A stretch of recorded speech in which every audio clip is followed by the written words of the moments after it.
sida bulshada u qancisay waxaana filaynaa haddii aan Hirshabelle kugu nimaadno kulli inaad dadka naga aqoonsan doonto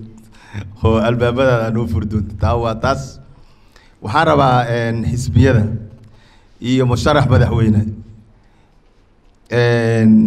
marka hore hal tala idin soo jeedina ma dhaweytan waa idin dhageysanaynay marka hore horta hal tala idin soo dhageysanaa adduunka waxa la yiri qof aan ka rooneen hortiisa roorin nimanka maanta siyaasadda horboodaya ee musharaxiinta sheeganaya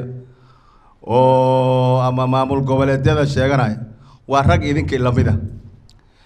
awoodiina ma midayseen musharaxiintiina kale ee aan arkay ee dhaxdhaxaadka ah awoodiina ma u midayseen barnaamijka ayaga ay wataan barnaamij ayagana macnaha xaqiiqdi ah oo dhinac fadhiya in aad sameysaan bulshadii naftiina aad u abaabushaan in qof cod iyo la gaaro muu abaabusheen bulshadii idinka aad matalayseen oo xisbiyadiini ileen ragga hadda maanta waraabowkee ku weyn ka madax uskale ragga maanta meeshaan fadhiya marna musharaxiin noo sheegtay marna maamul goboleedyada loo sheegtay idinka siyaasadii banaanka in ka dhigeen marka waxaan idinku talinaa marka ugu horeyso ragga idinka ma roonee idinka bulshadii matali karo bulshadii matalaye in aad dhammaan bulshooyinkan baahiyaha gaarka leh iyo kuwa banaanka taagan inta abaabulataan dadkaasna aad la xisaabtantaan oo aad tiraadaan annagana dad ka matalayaan waxa laga yaabaa nin adiga kugu beelaa inuu xaq ka soo jeedo waxa laga yaabaa qof kale oo adiga aad kaba aqoon badan tahay inuu maanta dhinac kale ka soo jeedo horta waxaan kula talin lahaa si qof iyo cod barnaamijkii maandhowta ka hadlayseen in aad barnaamijka isaga oo maandhowta ka dhawaajinayseen horta waxaan idin kula talinayaa inaad ka dhiiri aad macnaha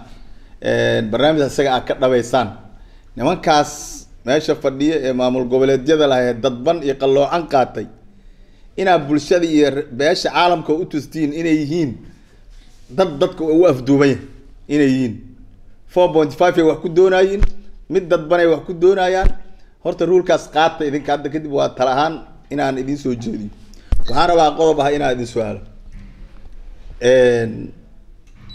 dastuuradiina